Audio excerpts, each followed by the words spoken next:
कैसे हैं? आप थोड़े शेल शॉक्ड लग रहे हो। ये कांग्रेस पार्टी ने क्या कर दिया, कैसे कर दिया? हाँ, अच्छा इसी के कारण है ये। अच्छा अच्छा, ज्यादा लोग आ गए। Okay okay. नहीं देखिए, आज हम बड़ी इंपॉर्टेंट चीज के बारे में आपको कहना चाहते हैं। पहली बार हमने नोट किया कि चुनाव के समय प्रधानमंत्री ने, होम मिनिस्टर ने और फाइनेंस मिनिस्टर ने स्टॉक मार्केट पर टिप्पणी दी। प्रधानमंत्री ने 2-3 बार, 4 बार देश को कहा कि स्टॉक मार्केट तेजी से आगे बढ़ने जा रही है। होम मिनिस्टर ने सीधा कहा कि 4 जून को स्टॉक मार्केट आसमान में जाएगी, लोगों को खरीदना चाहिए। और यही मैसेज फाइनेंस मिनिस्टर ने दिया। फर्स्ट, ये आज थोड़ा हम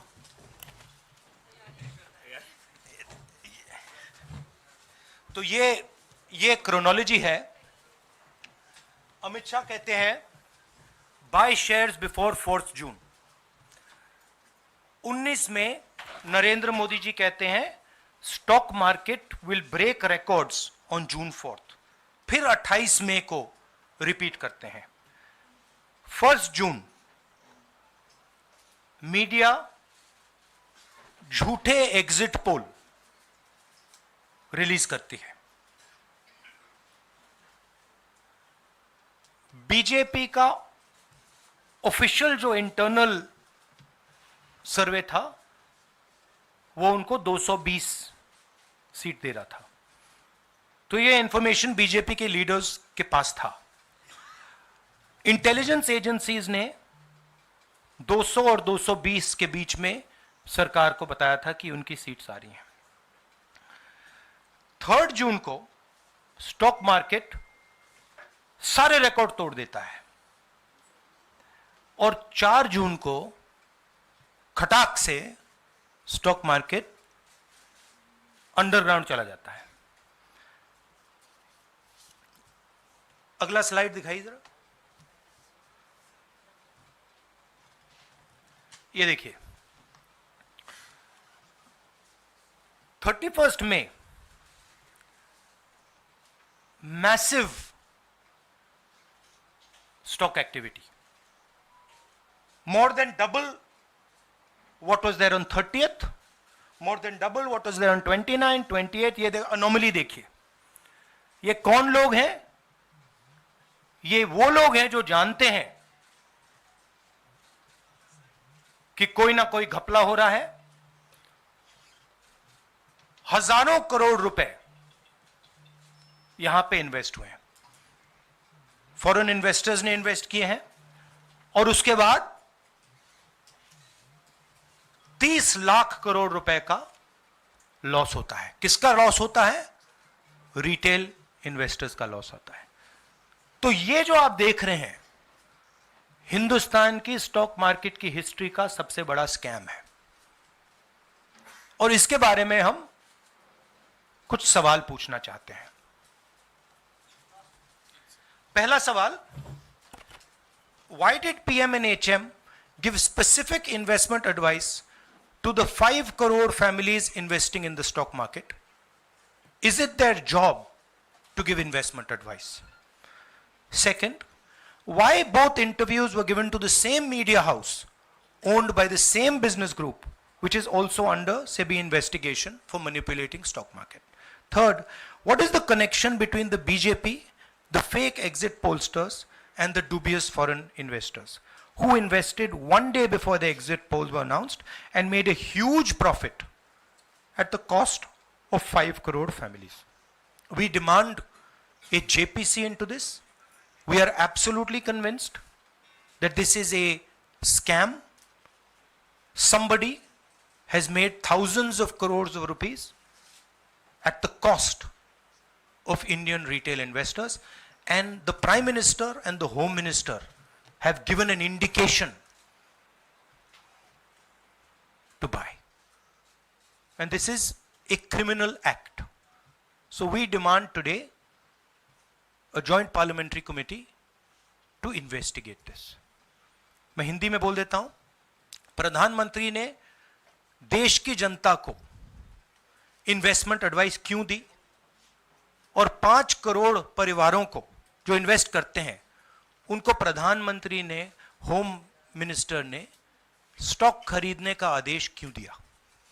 दूसरा, दोनों इंटरव्यूज जो किए गए थे वो अदानी जी के जो चैनल्स हैं उनको दिए गए थे, उन पर सेबी का इन्वेस्टिगेशन हो रहा है, तो उन चैनल्स का क्या रोल है। और बीजेपी के बीच में जो फेक एग्जिट पोलस्टर्स हैं और ये जो फॉरेन इन्वेस्टर्स हैं, इनके बीच में क्या कोई रिश्ता है, और अगर रिश्ता है तो क्या है। हम जेपीसी चाहते हैं, हम इन्वेस्टिगेशन चाहते हैं और देश इसकी सच्चाई जानना चाहता है। धन्यवाद। शुक्रिया Rahul ji.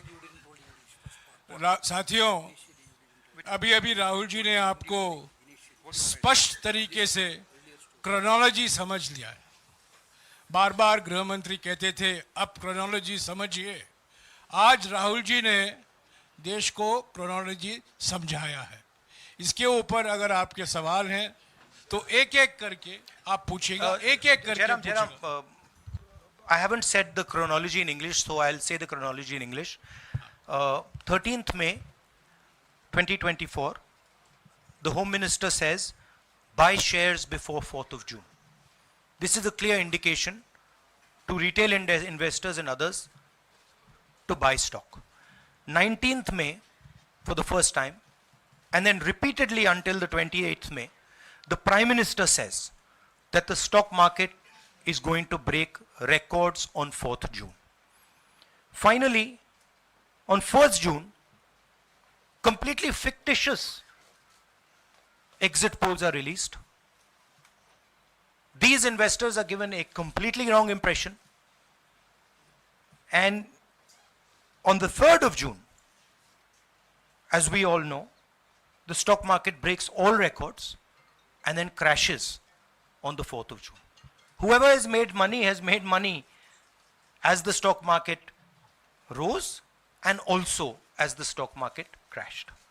And we are interested in having a joint parliamentary committee, a JPC, to investigate the role of the Prime Minister, the role of the Home Minister, role of BJP members, and also those people who have done these fake exit polls.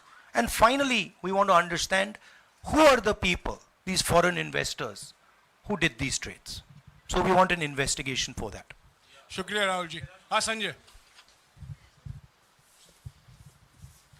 Rahul ji, इससे पहले भी आपने Adani issue पे JPC पिछली लोकसभा में मांग की थी, तो क्या आप चाहेंगे कि ये इशू और हिंडनबर्ग इशू दोनों कंबाइन हो और दोनों की जांच हो?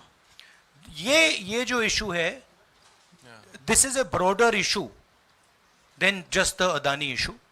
It is connected to the Adani issue, but this is a much broader issue. This is directly the Prime Minister of India, Home Minister, who are privy to data on actual election results, who have IB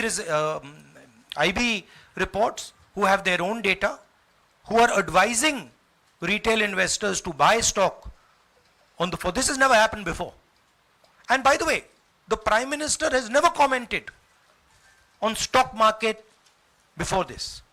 This is the first time the Prime Minister has commented, very interestingly, and multiple times, one after the other, saying that stock market is going to boom, stock market is going to boom, stock market is going to boom. And at the same time, he has information that the exit polls are wrong. He has information that he knows what is going to happen because he has IB data and he also has his own party data. हाँ जी रवि। राहुल जी, मेरा सवाल यही है कि जी news ने भी ये सारी चीज़ बताई है जनता को कि कई चैनलों ने मिलकर ये सब चीज़ किया है, जिस तरह से एग्जिट पोल करके लोगों को गुमराह किया है, जिस तरह से शेयर बाजार में सारा कुछ हुआ है, जी न्यूज़ ने भी इस मामले को उठाया है और बताया है। और आपके कहने का सीधा अर्थ है कि अडानी को इसका फायदा उठाने के लिए किया गया है? नहीं, मेरा कहने का ये अर्थ है कि उसमें अदानी इन्वॉल्व हो सकता है, मगर ये अदानी से बहुत बड़ी चीज है। इसमें बीजेपी के सबसे बड़े नेताओं ने कहा है, रिटेल इन्वेस्टर्स को मैसेज दिया है कि आपको स्टॉक खरीदना चाहिए। उनके पास इंफॉर्मेशन थी कि एग्जिट पोल्स गलत हैं, उनके पास इंफॉर्मेशन थी कि बीजेपी को फुल मेजॉरिटी नहीं मिलने वाली है, और वो जानते थे 3 जून को और 4 जून को क्या होने वाला है।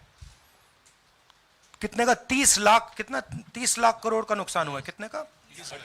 30 लाख करोड़ रुपए का नुकसान हुआ है और हजारों लाखों करोड़ रुपए का चुने हुए लोगों को फायदा हुआ है। और हम इंक्वायरी चाहते हैं प्रधानमंत्री पर, होम मिनिस्टर पर, जिन्होंने एग्जिट पोल किया उन पर, और ये जो फॉरेन इन्वेस्टर्स हैं उन पर। हाँ शेमिन,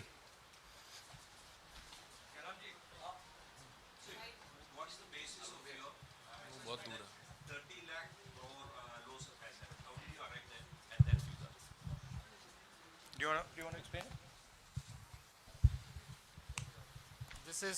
This is based on the value, market value of all the companies the day before the results came, and the market value of the stock market of all the companies at the end of the day on results. हाँ संजीव, एक minute Sanjeev. Rahul ji, you've talked about, are you alleging the involvement of the Prime Minister and the Home Minister? Yes. And whose money is it? Yes, Are you that, saying that it is what their I am saying. money? I am saying that people very high up in the BJP have carried out this scam. I am saying they had partners who carried out these exit polls. We would like to know if these exit polls were actually carried out, if people were actually sent out. And we'd also like to know the methodology of these polls. We'd like to understand who these investors are. We have some sense of who these investors are. So we are not just speaking out of the air. We are confident that if an investigation is done, interesting things will be revealed. And we think the Prime Minister and Home Minister are directly involved in this. हाँ Siddharth, companies की भी आपको लगता है जांच होनी चाहिए जिनके शेयर बहुत अप गए, जिनके सबसे ज्यादा शेयर खरीदे गए और जिनके शेयर उसके बाद में बेचे भी गए, तो उन कंपनीज का भी को भी इस दायरे में आना चाहिए, आपको लगता है? हमारा कहना है कि यहाँ पे बड़ा क्लियर है कि स्कैम हुआ है। प्रधानमंत्री ने डायरेक्टली कहा है, होम मिनिस्टर ने डायरेक्टली कहा है, इंडिकेट किया है जनता को कि स्टॉक मार्केट ऊपर जाएगी। होम मिनिस्टर ने तो साफ कह दिया कि खरीदना चाहिए। और जब प्राइम मिनिस्टर और होम मिनिस्टर और फाइनेंस मिनिस्टर ऐसी बात करते हैं तो उसका रिएक्शन आता है, लोग उसको बिलीव करते हैं। तो बिल्कुल क्लियर है कि इन 3 लोगों ने कहा है। यह भी क्लियर है कि इनको मालूम था कि रिजल्ट 400 का नहीं है, 300 का भी नहीं है। तो यह हम पता लगाना चाहते हैं, उसमें आप जो कह रहे हो वो भी शामिल है। राहुल जी, ब्रह्म प्रकाश दुबे, इंडिया डेली लाइफ से। मेरा सवाल यह है कि जो आपने बताया है इतना बड़ा स्कैम है, पहले भी आपने कई मामले उठाए हैं, जेपीसी की मांग पहले नहीं मांगी गई है, तो क्या आपने कहा ये आपराधिक मामला है, क्या कोर्ट में जाएंगे या पुलिस में शिकायत दर्ज करेंगे, क्योंकि आप कह रहे बहुत बड़ा घोटाला है ये? नहीं भैया, मैंने अभी आपको शिकायत दर्ज करेंगे क्योंकि आप कह रहे बहुत बड़ा घोटाला है ये? नहीं भैया, मैंने अभी आपको बोला हम जेपीसी डिमांड कर रहे हैं, इन्वेस्टिगेशन डिमांड अगर नहीं मांगते तो पुलिस में, कोर्ट में जाएंगे? जो भी करना है करेंगे, बट हम आपको ये इंफॉर्मेशन दे रहे हैं कि ये जो हुआ है ये नॉर्मल चीज नहीं है। इसमें प्रधानमंत्री ने इंडिकेशन दिया है, होम मिनिस्टर ने इंडिकेशन दिया है, फाइनेंस मिनिस्टर ने इंडिकेशन दिया है, अदानी जी के चैनल्स के थ्रू इंटरव्यूज किए हैं, और फाइनली लोगों ने इन्वेस्ट किया है, लोगों ने फाइनेंशियल एक्शन लिया है, कंपनीज ने शेयर खरीदे हैं। इसी विषय पर एक मिनट इसी विषय पर इस स्टॉक मार्केट घोटाले पर ही हम सवाल ले रहे हैं। मौसमी, इसी विषय पर कीजिएगा बस। एक मिनट, आ रहा हूं यार, एक मिनट, राहुल जी एक करके आ रहा हूं यार। राहुल जी, हम लोग ने पहले भी देखा है कि आप लोग ने कई बारी जब सेशन होता है तो सत्ता पक्ष और विपक्ष आमने सामने होता है, जेपीसी की मांग होती है और सेशन पे सेशन वॉश आउट हो जाते हैं और जनता का पैसा वेस्ट होता है। तो क्या आपको ये तो लगता है बीजेपी की लाइन है। तो क्या नहीं, मतलब जनता का पैसा के सेशन वाटर आप ऐसी टी शर्ट ले लो ना एक, मुझे मैं आपको टी-शर्ट दे लेने दूंगा, की जरूरत नहीं है। उनका वो सिंबल दे दूंगा आपको, ये राहुल उनकी जी, लाइन है। सवाल आपको पसंद नहीं आए वो अलग बात है, पर आपको किसी नहीं, के सवाल साथ मुझे इस तरह बहुत से- पसंद आ रहा है। इस तरह से उंगली उठाने की जरूरत नहीं है। आप चेक बहुत कर अच्छा लीजिए, लग रहा है, मुझे बोलिए। बीजेपी का बैच पहनने की आप जरूरत सवाल नहीं। पूछे ना, सवाल नहीं, आपको भी जयराम साहब ये बोलना नहीं, चाहिए, सवाल गलत पूछिए, बात है। सवाल पूछे। मेरा बस ये सवाल था कि जेपीसी की मांग पे कई बारी कामकाज ठप हो जाता है, तो क्या आपको लगता है कोई और भी राह आप लोग सड़क की राह इख्तियार कर सकते हैं, क्योंकि ये आम आदमी का पैसा है। हम जनता को एक रियलिटी बता रहे हैं कि यहाँ पे क्लियरली एक स्कैम हुआ है। यहाँ पे प्राइम मिनिस्टर ने इंडिकेट किया है, यहाँ पे होम मिनिस्टर ने इंडिकेट किया है, यहाँ पे फाइनेंस मिनिस्टर ने इंडिकेट किया है। नॉर्मली बीजेपी की यह पोजीशन होती है कि जब भी हम कोई मुद्दा उठाते हैं तो हम पार्लियामेंट का टाइम वेस्ट कर रहे हैं। वही पोजीशन आपने अपनाई है, इसलिए मैंने आपसे कहा कि देखिए आप बीजेपी की पोजीशन ले रही हैं। रियलिटी एक सेकंड, रियलिटी ये है कि हम जेपीसी करवाएंगे। अब ऑपोजिशन में बहुत ज्यादा ताकत है, बहुत ज्यादा स्ट्रेंथ है और पूरा जो पार्लियामेंट की सिचुएशन है वो बदल गई है। हाँ जैनेंद्र, राहुल जी, जेपीसी की मांग जो आपने की है वो तो पार्लियामेंट सेशन में होगी, लेकिन ये जो आम निवेशक हैं देश भर के जिनका 30 लाख करोड़ डूबा है, उनमें कर्नाटक के, तेलंगाना के, हिमाचल के भी लोग होंगे। तीनों राज्यों में आपकी सरकार है, क्या राज्य की जो जांच एजेंसी है उसके जरिए आप जो उन राज्यों के निवेशकों का कम से कम पैसा डूबा है, ये जो आप पूरे नेक्सस की बात आप कर रहे हैं, गुमराह करने की बात कर रहे हैं, क्या वहां से कोई इसके बारे में कार्रवाई की हम उम्मीद कर सोचा सकते हैं? सोचा जा सकता है, बट ऐसी चीज के लिए शायद जेपीसी सही औजार होगा। हाँ Ranjita, Last question. Ranjita, okay, Mohit is asked, Ranjita यार आप पूछते रहे। मोहित चलो। आपको ऐसे सर मैं He's upset Sir- with me. Sir मैं मोहित आपने चमत्कार किया, पूछ लीजिए। सर मैं मोहित हूँ न्यूज नेशन से। सर, नहीं जानता मेरा- हूं। सर लगातार पिछली घोटालों में भी आपने जेपीसी की बात की थी, आपने हर जांच की बात की और ये एक बड़ा घोटाला सामने आया, इसमें भी आप जेपीसी की मांग कर रहे हैं। कितनी उम्मीद है कि लोग जेपीसी की ये लागू करेंगे? आपको क्या लगता है कि ये जेपीसी लागू करने वाले अगर नहीं करेंगे फिर क्या करेंगे आप लोग? नहीं, हम प्रेशर लगाएंगे, डालेंगे, बट मुझे लगता है कि जो पहले राजनीतिक सिचुएशन थी, जिस इम्प्यूनिटी के साथ प्रधानमंत्री पहले काम करते थे, मुझे लगता है वो अब खत्म हो गया है, तो दूसरा नतीजा आएगा। राहुल जी, ये आखिरी है क्या और दो लेंगे? ये आखिरी है। आखिरी नहीं, आखिरी हो गया, इन्होंने कह दिया आखिरी। ओके रंजीता,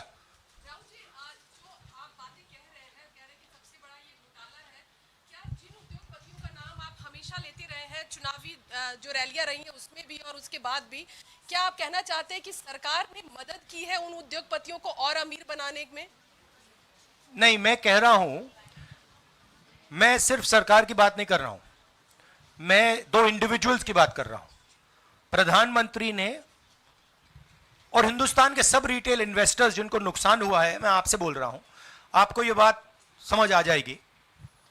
आपका पैसा गया है, आपकी कमाई गई है, आपको नुकसान हुआ है, और इसमें करोड़ों युवा हैं जो ईमानदार हैं। तो नरेंद्र मोदी जी ने, अमित शाह जी ने आपको मैसेज दिया कि 4 तारीख को स्टॉक मार्केट आसमान छुएगी, और आपने उन पर भरोसा किया।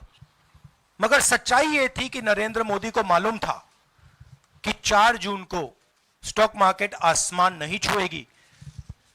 4 जून को स्टॉक मार्केट का जबरदस्त नुकसान होने जा रहा है, क्योंकि उनके पास इंटेलिजेंस की रिपोर्ट थी और बीजेपी का जो इंटरनल असेसमेंट था 220 सीट का, वो उनके हाथ में था। तो मेरा यह सवाल है और मैं आपसे इन्वेस्टर से कहना चाहता हूं कि आपको जो चोट पहुंची है, जो आपको दर्द हुआ है, वो चोट नरेंद्र मोदी जी और अमित शाह के बयान ने आपको पहुंचाई है। और हजारों करोड़ रुपए किसी ना किसी ने चोरी की है। वो आपके जेब से गए हैं, रिटेल इन्वेस्टर्स के जेब से गए हैं। तो मैं चाहता हूं, आपके लिए बोल रहा हूं, मैं आपके लिए बोल रहा हूं कि इन्वेस्टिगेशन होना चाहिए, पता लगाना चाहिए कि प्रधानमंत्री जी ने, होम मिनिस्टर ने आपको यह गलत इंफॉर्मेशन क्यों दी, और ये कौन लोग हैं, इन्वेस्टर्स जो हैं, फॉरेन इन्वेस्टर्स हैं, जिन्होंने इस दिन फायदा उठाया। ये देखिए ग्राफ है, ये रेड चार्ट जो है, इसको देख लीजिए। ये नॉर्मल ट्रेडिंग है, ये नॉर्मल ट्रेडिंग है, ये ग्रे वाली नॉर्मल ट्रेडिंग है, और ये जो ट्रेडिंग है ये अबनॉर्मल ट्रेडिंग है, ये 2-3 गुना है, और फिर ये हुआ है नुकसान। तो ये नरेंद्र मोदी जी और अमित शाह से मैं पूछ रहा हूं कि आप में इसमें आपका क्या रोल था, और रिटेल इन्वेस्टर्स के लिए पूछ रहा हूं, आपकी मदद करने के लिए पूछ रहा हूं, और इन्वेस्टिगेशन होगा तो आपके लिए होगा। धन्यवाद।